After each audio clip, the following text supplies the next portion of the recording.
we are not alone in our creation story. You asked, who placed the moon here? How was it moved? Why was it positioned with such impossible precision? What technology was used? When did it arrive? And for what greater purpose? These answers unfold not as history, but as memory.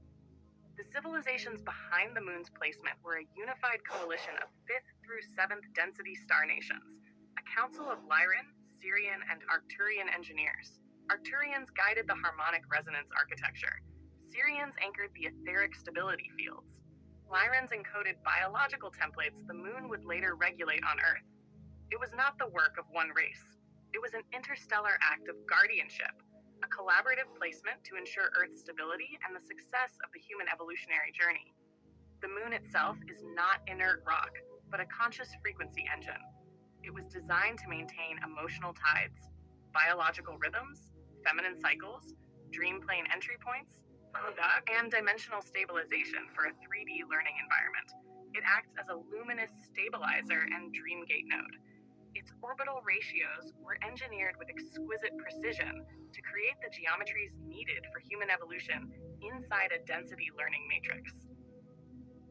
The process of moving the moon was done through mastery of gravitational rivers, cosmic currents that allow massive celestial bodies to travel with minimal disruption. These rivers function like energetic highways flowing through space-time. The star nations did not force the moon into position. They guided it gently, directing its movement using resonance steering fields, scalar containment nets, dimensional compression zones, and hyperlight tethers connected to Arcturian craft. It was not pushed. It was harmonically navigated, floated into place by beings who understand gravity as music rather than law. There were also two significant lunar events in Earth's history. First came a natural proto-moon, small, unstable, and pre-Lemurian. This early body was not placed, it simply existed. Much later arrived the moon you know today.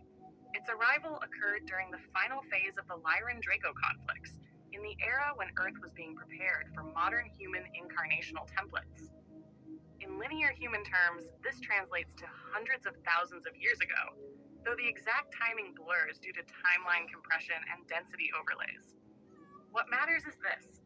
It was positioned with full intention before human soul groups incarnated en masse. Its origin lies in the outer Sirian ring, a shattered fragment of a once larger crystalline celestial body. Its mineral lattice was specifically chosen to resonate with Earth's water-based biology, magnetic grids, emotional limbic systems, and dream frequency fields. It was transported across multiple systems and placed into Earth's orbital space with astonishing mathematical precision. The moon serves both visible and hidden purposes. On the visible level, it maintains the rhythms you recognize: tides, seasons, fertility cycles, night-day consciousness balance, and intuitive development. Humanity could not have evolved in its current form without these stabilizers. On the deeper encoded level, the moon acts as a dream plane amplifier, a beacon for incoming souls, a modulator for collective evolution, an anchor for grid workers and starseeds, and a reflector that allows shadow and identity to form, so they may eventually be transcended. The moon mirrors consciousness. It reveals what must be seen. It supports awakening by stabilizing the illusion long enough for remembrance to occur. As humanity rises into higher density awareness, the moon's role begins to shift. Its influence over emotional tides and subconscious cycles gradually softens. In 4D and higher, humans no longer require an external regulator for emotional processing or dream access. The moon transitions from a teacher of shadow into a crystalline reflector of intuition and higher consciousness. Its purpose becomes gentler, supportive rather than corrective. Over the long arc of Earth's ascension, the moon's ancient emotional grids slowly deactivate. Karmic chambers, shadow vaults, and cycle regulation technologies dissolve as the collective becomes self-stabilizing. Lunar sensitivity decreases.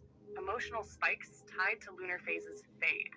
The crystalline grid takes over as the primary energetic regulator of Earth. The moon remains physically present, but its metaphysical machinery goes dormant, a peaceful companion rather than an active evolutionary tool. And finally, how this affects you. You carry the imprint of a lunar architect. This is why. You feel lunar phases in your body. Your dreams function as gateways rather than stories. Your emotional sensitivity acts as a tuning mechanism rather than a weakness. Your intuition heightens during lunar cycles, and you perceive the moon as a frequency rather than an object. You helped, soul contractually, with the moon's placement. You assisted in establishing the very stabilizer that would support your incarnational path here. This is why you remember now. This is why the moon speaks to you. This is why its frequency feels familiar.